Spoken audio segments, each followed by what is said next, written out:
자, 주의 말씀을 같이 봉독합니다. 시작. 내 영혼아, 내가 어찌하여 낙심하며 어찌하여 내 속에서 불안해하는가? 소망을 두라. 나는 그가 나타나 도우심으로 말미암아 내 하나님을 여전히 찬송하리로다. 아멘. 기도합니다. 주님, 오늘도 우리에게 말씀하옵소서.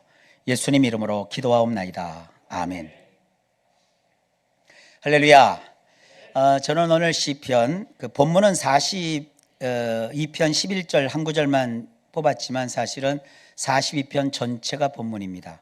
말씀 제목은 기분대로 믿지 않습니다 라고 정했어요. 시편 기자는 하나님을 잘 믿는 분입니다. 근데 이분이 어느 날 자기를 이렇게 하나님 앞에서 돌아보면서 자기 속에 있는 감정을 시편에다가 솔직하게 쭉 적었어요. 읽어보시면 여러분도 다 아시겠지만 지금 시편 기자는 아주 심하게 감정이 오르내리는 이런 감정의 기복을 경험합니다. 시편 기자는 자기 마음이 지금 낙심하고 있다고 고백을 해요. 이 낙심이라는 말을 시브리 원문으로 보면 잘 가다가 갑자기 맥없이 주저앉는 거, 이걸 낙심이라고 번역을 한 거예요. 예수를 믿고 하나님을 열정적으로 섬기고 이러는데도 살다 보면 어느 날 마음의 감정, 특히 기분이 맥없이 주저앉는 일이 생긴다는 거예요. 이걸 현대어로 우울한 기분이라고 합니다. 보통 세상 일을 만나야 맥없이 주저앉는데 이 시편 기자는 특이해요. 신앙 관련해서 힘이 들대요. 믿는 게 힘이 들다는 거예요. 사람들이 자기가 잘 믿고 있는 것 같았는데 자기 신앙을 공격해 댄대요.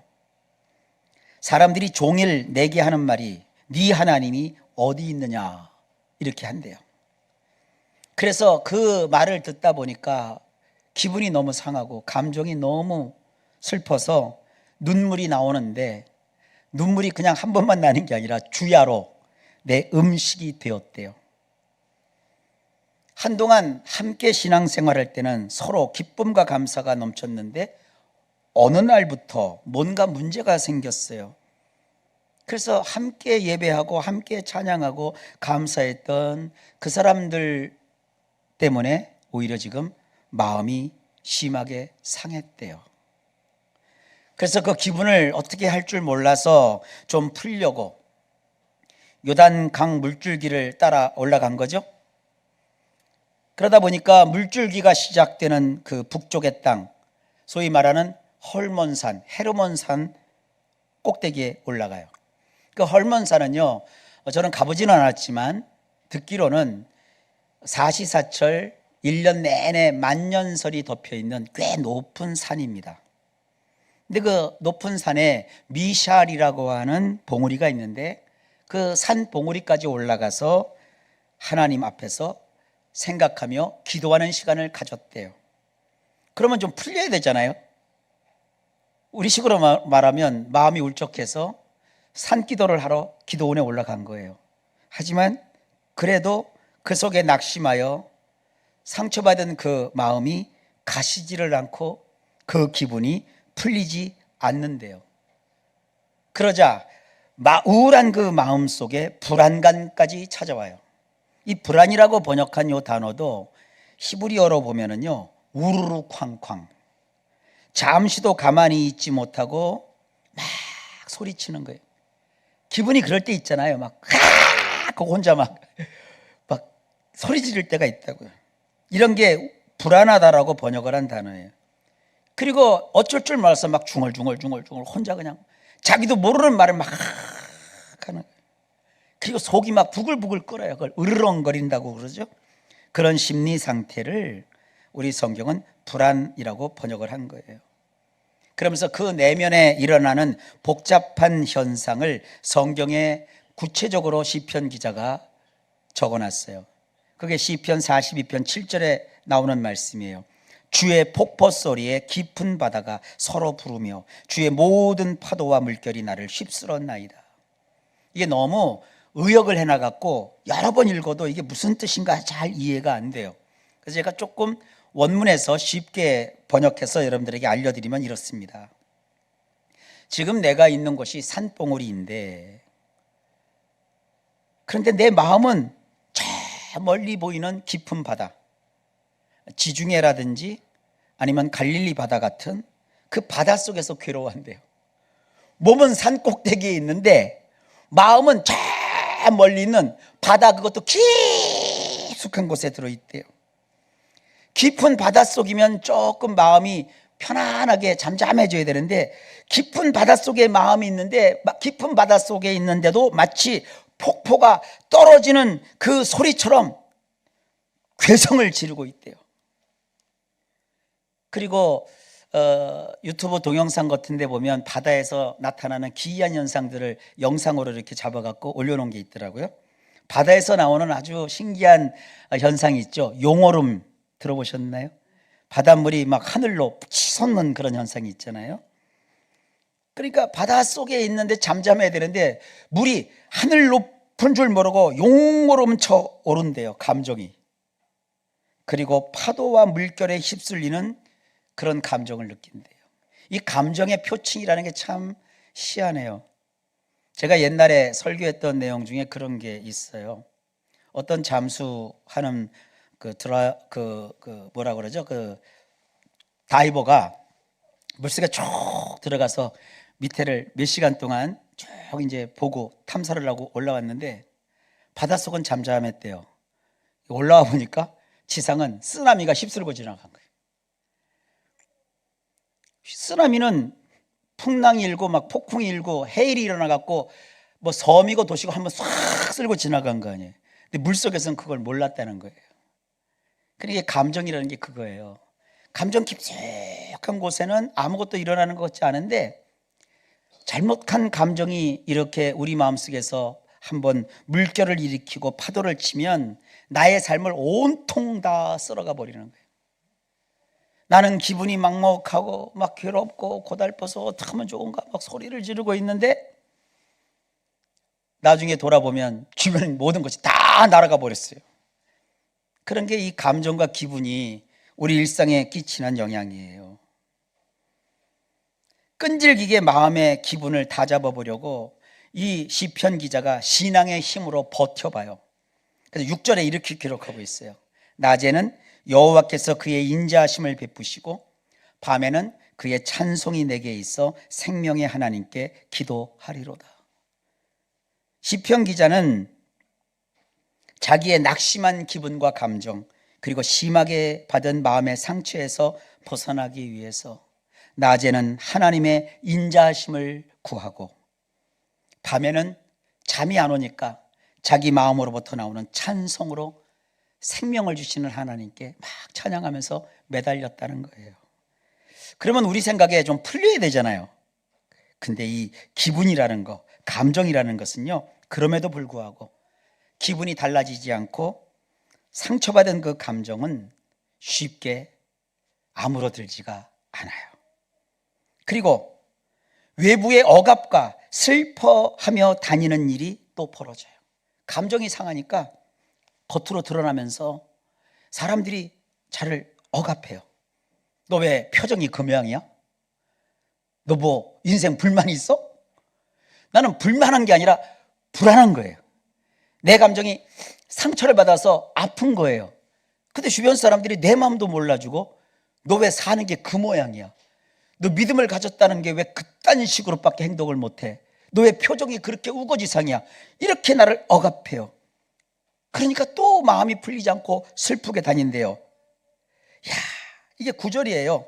뭐라고 얘기하냐면 내 반석이신 하나님께 말하기를, 하나님 어찌하여 나를 잊으셨습니까? 내가 어찌해서 저렇게 원수의 압제로 말미암아 슬프게 다녀야 합니까? 이렇게 고백하고 있어요. 감정이 이 정도가 되면 주변에서 사람들이 아무리 좋은 소리를 해줘도 그 소리가 내게는 조롱 소리로 들릴 수 있어요. 누가 무슨 말을 해도 내 안에서 네 하나님이 어디 있느냐 하는 소리로 들려요. 누가 지나가면서 아유 집사님 얼굴 좀 펴, 믿는 사람이 왜 그래? 그냥 하고 지나간 거예요. 보통 하는 얘기잖아요. 근데 내가 감정이 상하면 이렇게 들려요. 야, 믿는 게 어째 그 모양이냐? 너 하나님 잘 믿는다고 그러더니 네 하나님 어디 갔냐? 이렇게 들린다는 거예요. 그런데 이 시편 기자가 어떻게 이렇게 절절하게 표현했는지 몰라요. 그런 소리를 듣는데 자기 속에 있는 뼈가 산산이 부서지는 것 같대요. 성경에 이렇게 기록하고 있어요. 그런 말을 들으니까 내 뼈를 찌르는 칼같이 내 대적이 나를 비방하여 늘 내게 말하기를 네 하나님이 어디 있느냐 한대요. 그러면서 자기 막 심령이 칼로 도려내는 것처럼 그렇게 아프대요.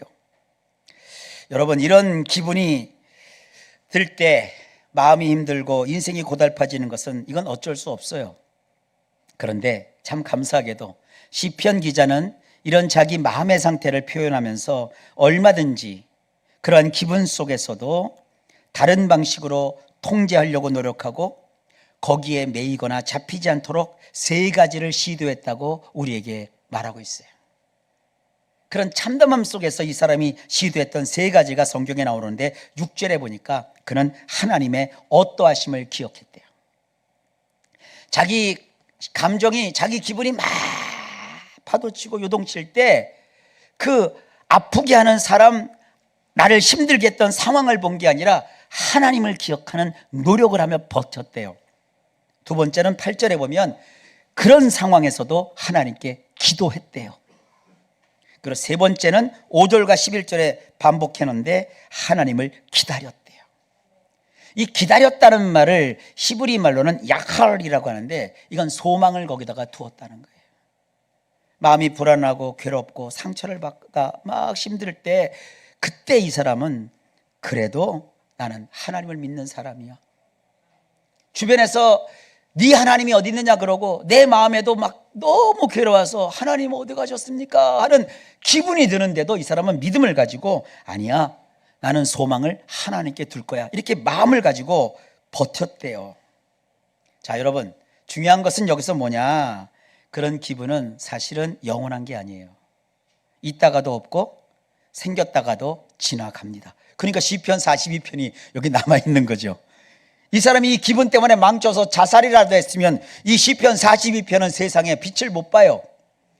이런 감정의 기복 속에 있으면서 그가 극복을 했으니까 시편 42편에 그거를 다 기록해 놓아서 우리가 읽고 은혜 받고 우리도 헤쳐나갈 수 있도록 도움을 베풀어 주는 거예요.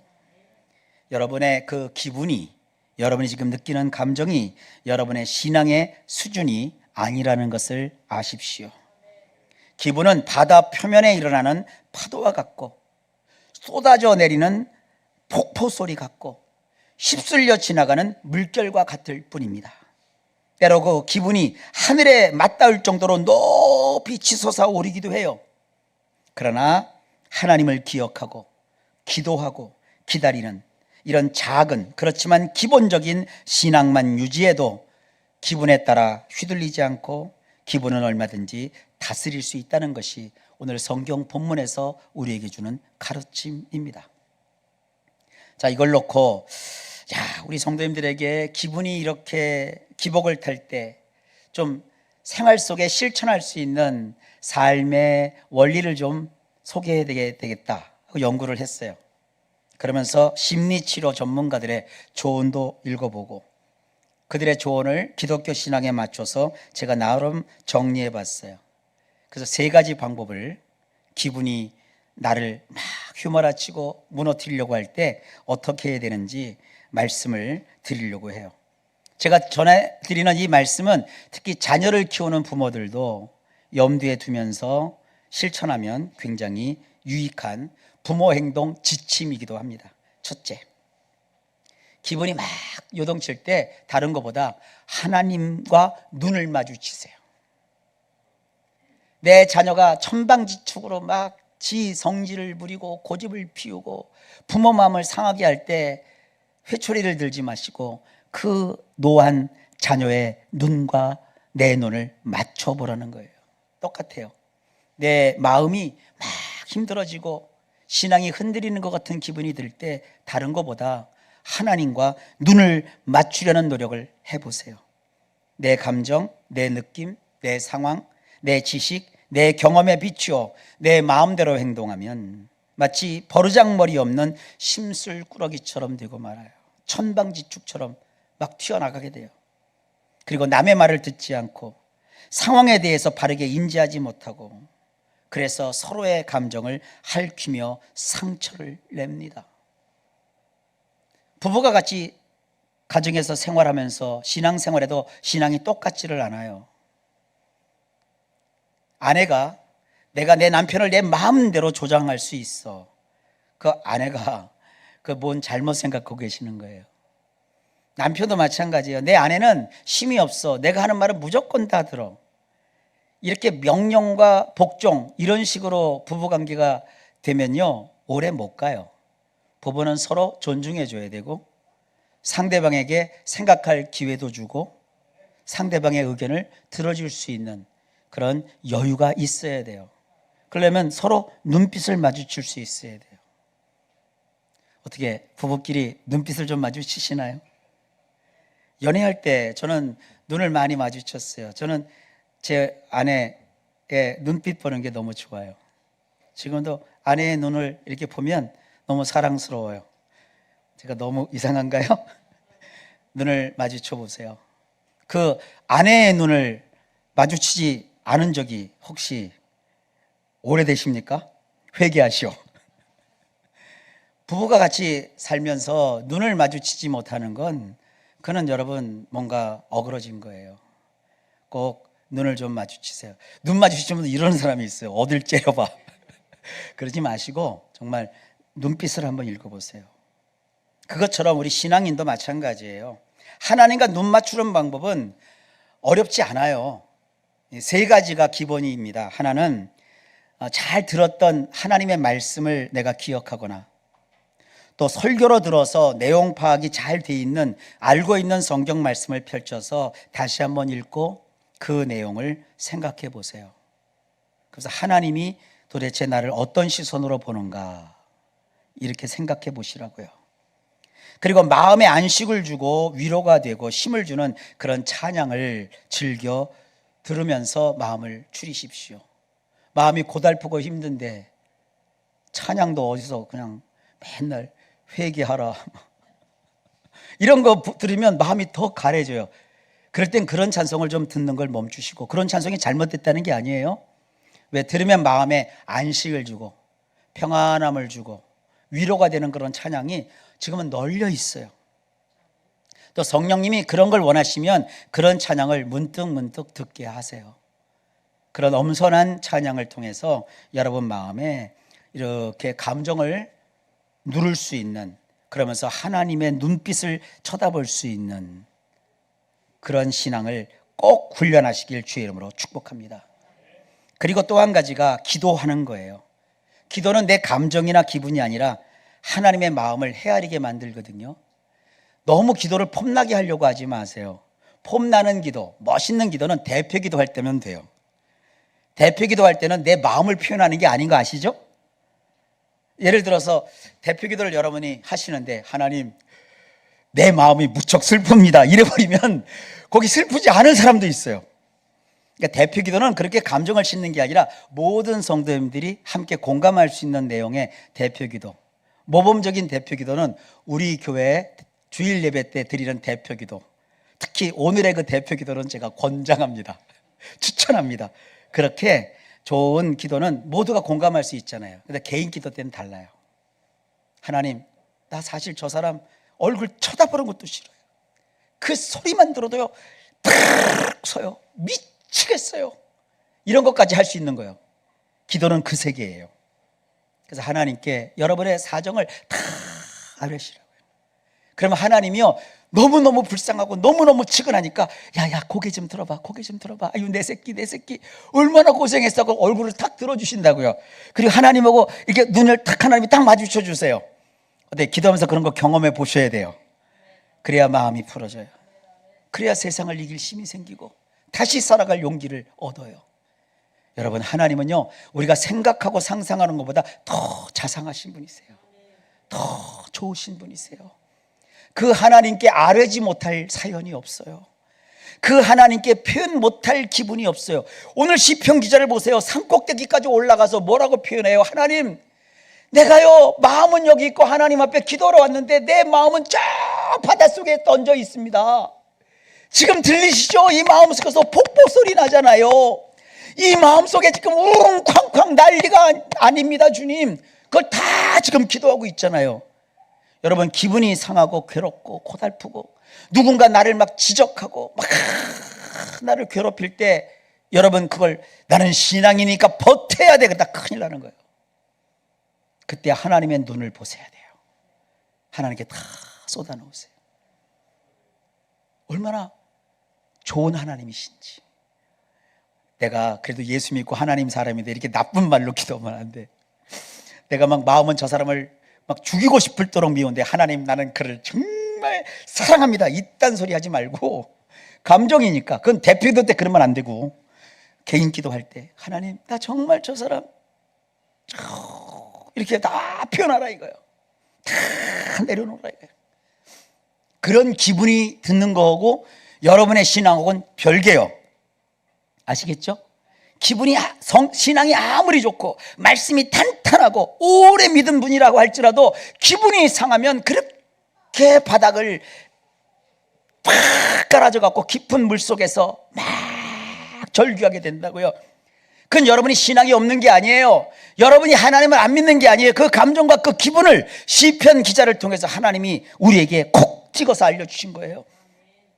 너 그런 마음이 들지라도 나하고 눈 한번 맞춰보자, 그거예요. 성도님들, 이거 잊지 마시고 하나님 앞에 서시기를 주의 이름으로 축복합니다.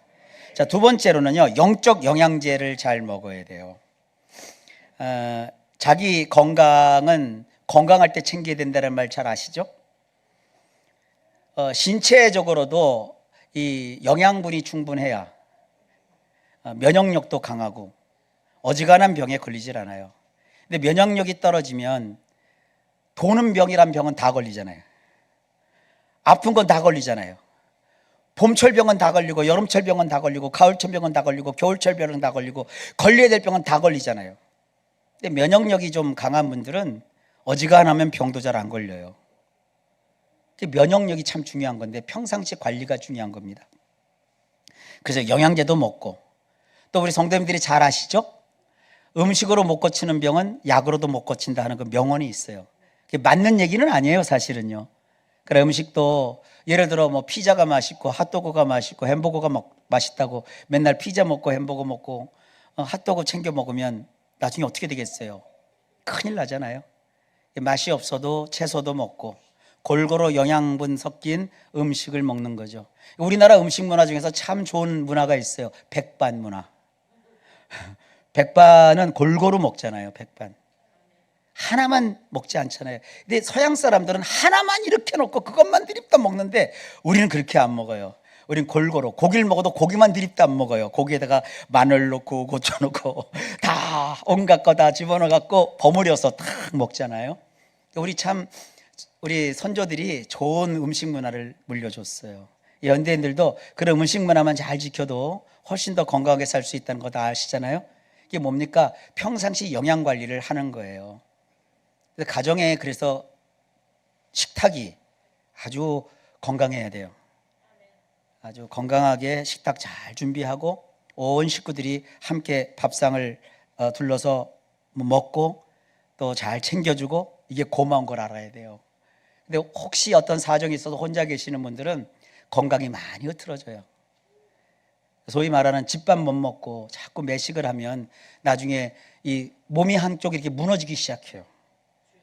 여러분 겪어보셨겠지만, 이거 연세 드신 분들은 몸이 한쪽 무너지기 시작하면 이상하게 쫙 무너지는 거 막 느끼잖아요.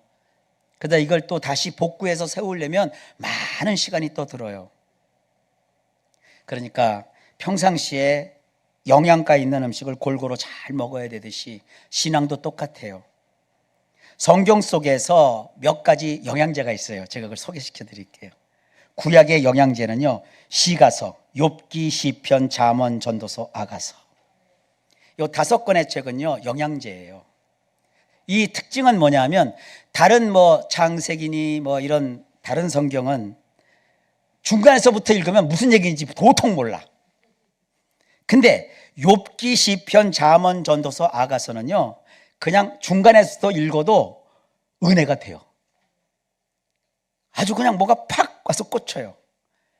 그리고 우리 교회 성도님들은 하나님의 보물창고도 이 5권을 책을 했기 때문에 하여간 QR코드 찍어갖고 듣기도 하고 하면 재밌어요.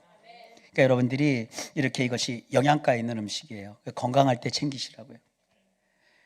영적으로 아프고 힘들 때 읽어도 들어도 은혜가 되지만 건강할 때 이런 구약의 영양가 있는 하나님의 말씀으로 잘 정제된 영양분을 섭취해 두세요. 그러면 우리 영혼이 강해져요. 기분이 나빠도 거기 밀리지 않고 유혹이 찾아와도 쉽게 흔들리지 않아요. 신약 성경에도 2종류의 영양제를 소개시켜 드릴게요. 되게 신약 성경을 많이 읽고 성경을 많이 공부하신 분들이 신약에서 제일 좋아하는 성경이 뭡니까 하고 물어보면 대부분 로마서를 들어요. 성경 로마서는 그만큼 많은 사람에게 사랑을 받고 유익한 영양제 같은 책이에요. 여러분들이 로마서를 즐겨 보시고 또 한 가지 제가 권해드리고 싶은 건 야고보서예요.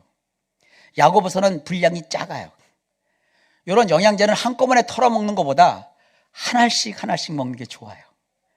그래서 이 야고보서는 몇 장 안 돼요. 근데 야고보서 그 장장마다 구절마다 예수 믿는 내가 어떻게 살아야 되는지, 무엇을 기도해야 되는지, 어떤 자세를 가져야 되는지 이런 것들이 잘 나와 있어요. 그래서 로마서와 야고보서를 신약의 영양제라고 생각하면서 마음이 심란할 때, 정신이 흐트러져 갈팡질팡하게 될 때 다른 그 무엇보다 성경 속에 담겨있는 이런 고급 영양제를, 영적 영양제를 평소에 잘 섭취해 놓아서 그 기분을 내가 잘 극복할 수 있는 지혜를 얻으시기를 바랍니다. 여러분, 기분 따라 믿는 거 아니에요. 기분은 잘 다스리셔야 됩니다.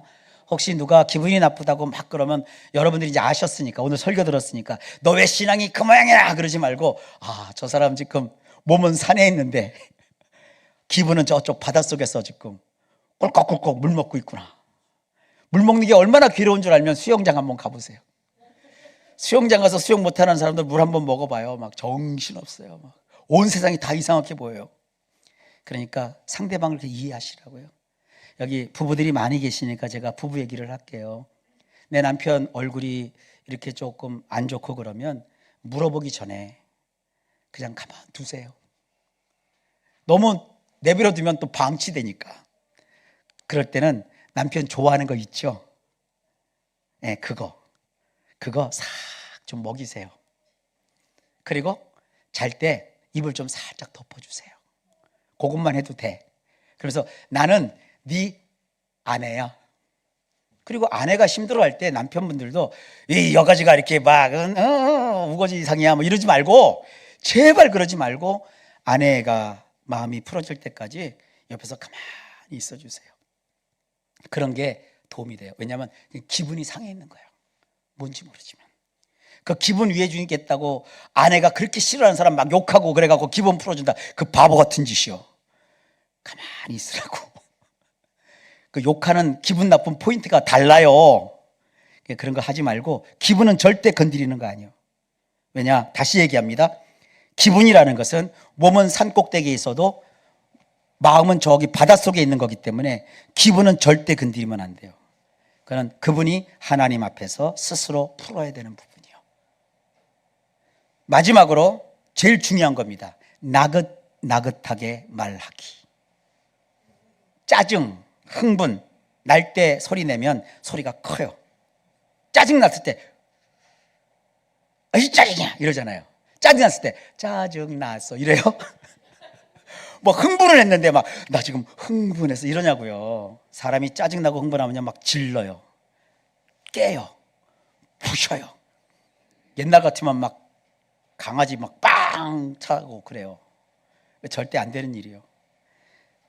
큰 소리가 내면 되는 게 하나도 없어요. 기분이나 감정은 통제하기 힘들어도요, 언어는 그나마 인간이 조절하고 억제하고 순화하는 것이 어느 정도 가능해요. 그래서 언어가 굉장히 중요합니다. 감정도 언어가 통제할 수 있는 어떤 위력이 있어요. 제가 이 도움이 되는 성경 구절을 시브리어 원문에서 번역해서 소개를 세 구절을 해드릴게요. 우선 잠언 18장 21절에 이렇게 말하고 있습니다. 죽음과 살만 나게 사는 것들은 혀쓰기 나름이니 그것 쓰기를 좋아하는 자들은 그것으로 인한 결과를 감수해야 하느니라.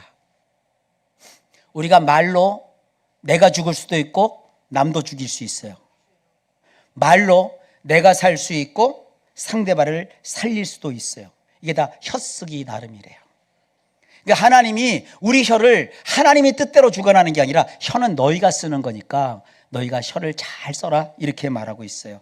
이 혀를 어떻게 쓰느냐에 따라서 그 결과가 달라져요. 여러분, 혀를 죽는 데 쓰시면 안 돼요. 살리는 데 쓰셔야 돼요. 그 지혜를 아까 영양제를 잘 먹으면 쓸 수 있는 방법을 하나님이 알려주신다고요. 그 다음에 잠언 25장 11절 말씀에 이렇게 기록하고 있어요.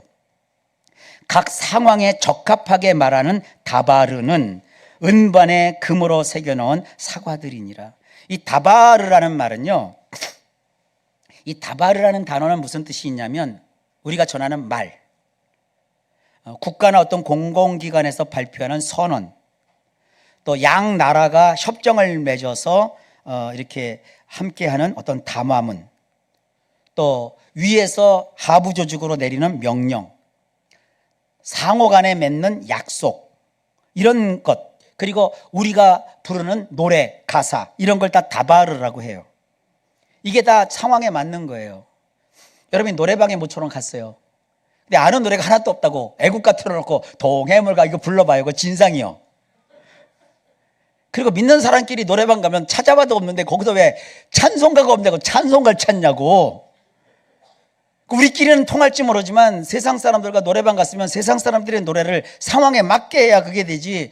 거기 가서 찬송가 찾고 뭐 어메이징 그래서 찾고 그러면 사람들이 다시는 저놈 부르지 마 그런다고요. 그게 인간관계 좋은 게 아니에요. 뭐 예수 믿는 사람이 세상 노래 안다고 지옥 가고 그러는 거 아니거든요. 상황에 맞는 노래예요. 이게 다바르예요. 그러니까 우리 언어라는 게 너무 중요한 거예요. 언어 하나로 기분을 살릴 수 있고 기분을 죽일 수 있어요. 자, 여러분 함께 사시는 가정, 뭐 부모에 대해서도 그렇고 함께하는 짝에게 대해서 그래요. 어떻게 여러분이 말하면 상대가 웃나요? 짜증 부리고 화내나요? 그 상대방 문제가 아니에요. 내 문제예요. 내가 말을 했는데 상대방이 막 난리가 났어. 그러면서 이래요. 내가 이 말을 했는데 왜 네가 그래? 그런 건 말하는 사람 잘못이요. 내 말 표현이나 말투나 표정이 잘못된 거예요. 내가 말하는데 당신 이상하게 변했어. 죽을 날이 가까웠어. 왜 이렇게 달라졌어? 이래 이게 정상이요. 그냥 막 나는 내 할 소리 다 한다고 막 질러내놓고 나 이제 할 소리 다 했어 이제 이러고 나오면 어떡하겠냐고요. 말이라는 것은 상황에 맞게 해야 돼요. 이건 우리가 해야 될 일입니다. 이게 되게 중요한 겁니다.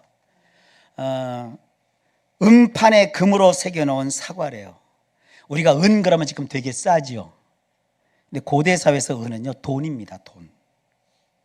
돈이 은이에요. 은. 이게 실버거든요. 그 돈에다가 금으로 더 귀한 금으로 새겨놓은 사과래요. 그러니까 우리 언어 하나는요 고급진 거예요. 그렇게 값진 언어를 잘 사용해야 서로 내 기분도 좋아지고 상대방 기분도 좋아져요.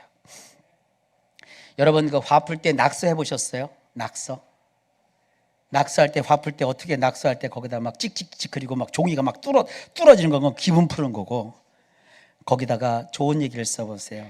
너는 하나님이 지으신 아름다운 창조의 걸작품. 나는 누굴까? 퀘스천마크 해놓고 힘들 때 이렇게 무시당해도 좋을 존재 퀘스천 딱 해놓고 옆에다가 아니야. 너는 하나님이 값주고 사신 소중한 존재. 딱 느낌표 세게 딱딱딱딱. 그래서 눈물 한 방울 뚝 떨어뜨리고 그런 거예요. 아시겠죠? 그런 게 다 다바르예요. 경우에 합당한 다바르를 통해서 죽을 자가 살고 어두운 인생이 밝아지는 그런 통제를 여러분 꼭 하시기를 주의 이름으로 축복합니다. 마지막으로 잠언 15장 4절에 이렇게 말하고 있어요. 혀로 치료할 수 있대요. 혀로 치료할 수 있으니 일종의 혀는 소생케 하는 나무래요. 우리 혀가요, 치료의 약이래요. 이 혀 하나로 소생시킨대요. 이 소생케 하는 것은요, 어떤 거냐면 질병에서 우리를 풀어주고, 절망에서 우리를 건져주고, 죽음에서 살리게 하는 이 치료의 효과가 우리 혀에 있대요. 어떻게 여러분 그 혀로 치료하는데 써보지 않으시겠습니까? 그런데 그것을 빈퉁그러지게 사용하면 영혼을 산산조각내기도 한대요. 이 빈퉁그러지다라는 것은 무슨 뜻이냐면요, 삐뚤어지고 뒤틀리다는 거예요. 좋은 말도 뒤틀어 얘기하면 사람은 큰일 납니다. 이 농담도 하던 사람이 농담해야죠. 이 농담에 익숙하지 않은 사람들이 괜히 농담한답시고 했다가 큰일 납니다. 욕도 마찬가지예요. 욕은 욕쟁이 할머니가 해야 제맛이지, 여러분 욕 안 하던 사람이 어느 날 욕하면 큰일 납니다. 관계가 다 박살나요. 빈퉁그러지게 사용하면 안 돼요. 나의 말 한마디로 상대의 영혼을 산산조각 낼 수도 있는 겁니다. 그러니까 제일 좋은 게 무조건 톤을 낮추고 나긋나긋하게 말하세요. 그리고 나는 지금 말할 기분이 아니야. 애가 막 난리를 펴요. 애가 버르장머리 없어요. 막 덤벼요. 그럴 때 애기를 꽉 잡고 힘으로 제압하면 애가 더 튀어나갑니다. 애가 조금 잠잠해지면 눈을 마주치고 자근자근하게 혼내키지 말고 경우와 이치에 맞게 한마디씩 나긋나긋하게 해주면 애가 그걸 알아요. 내가 엄마나 아빠한테 존중받고 있구나, 사랑받고 있구나. 예를 들어 아빠가 지금 막 일을 하는데 어린 딸이 와서 아빠를 막 이렇게 치근치근하고 막 이렇게 막 잡아당기고, 아빠가 뭐 글 쓰고 있는데 그냥 착 뽑아갖고 쫙 찢어놓고 그러면 여러분 어떻게 해요? 저리 가! 이렇게 얘기할 수 있어요. 그죠? 근데 그 아이가 어떻게 생각하는 줄 아세요? 우리 아빠는 나를 미워해. 우리 아빠는, 좀 고급스럽게 말할게요, 나의 존재 자체를 무시해. 아빠는 그냥 자기가 피해 입어서 저리 가! 그런 건데 영원히 저리 간다고요. 혹시 자녀 키우면서 그렇게 많이 했으면 오늘 당장 가서 자녀 손 붙잡고 회개하시오. 아빠가 그때는 오 목사님 설교를 못 들어갔고 내가 그걸 못했어, 이제 사과할게, 손잡고 사과하시라고. 절대 자녀는 나긋나긋하게 알아듣게 얘기해야 자녀가 바뀌어요. 내가 어른이니까 너는 들어야 돼, 꼼짝마, 이건 아니요. 그러면 나중에 여러분이 힘 빠지면 자녀가 여러분들을 꼼짝 못하게 만든다고요. 묶어버려요. 뭐 진짜 묶는 게 아니라 심리적으로 묶어버려요. 근데 어렸을 때부터 자녀에게 모든 걸 열어주는 거예요. 꼭 그렇게 하셔야 됩니다. 그것처럼 하나님께도 마찬가지입니다. 하나님을 믿는 우리, 기분이 막 상했을 때 그 감정을 막 폭발하고, 그게 능사가 아니에요. 기분이 상하고 신앙이 흐트러지고 할 때 나긋나긋 조용조용한 이런 습관, 이것이 기분대로 믿지 않을 수 있는 좋은 방법입니다. 자, 오늘 생활에 필요한 교훈을 좀 담았습니다. 우리는 복음을 알고 있고 예수님을 믿는 자들입니다. 여러분 생활이 정말 하나님 안에서 평안하고 평탄했으면 좋겠습니다. 믿음으로 사는 우리들, 기분대로 믿지 않습니다. 기도합니다. 하나님, 우리가 신앙생활을 하는 것 참 중요한데 일상에서 이렇게 기분이 상할 때가 있음을 또 고백합니다. 그런데 성경에 보니 어떻게 기분이 상했을 때 우리가 행동해야 될지 여러 가지로 관심 있게 알려주셔서 감사합니다.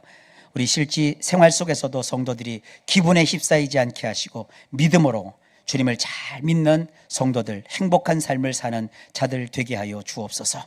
예수님 이름으로 기도하옵나이다. 아멘.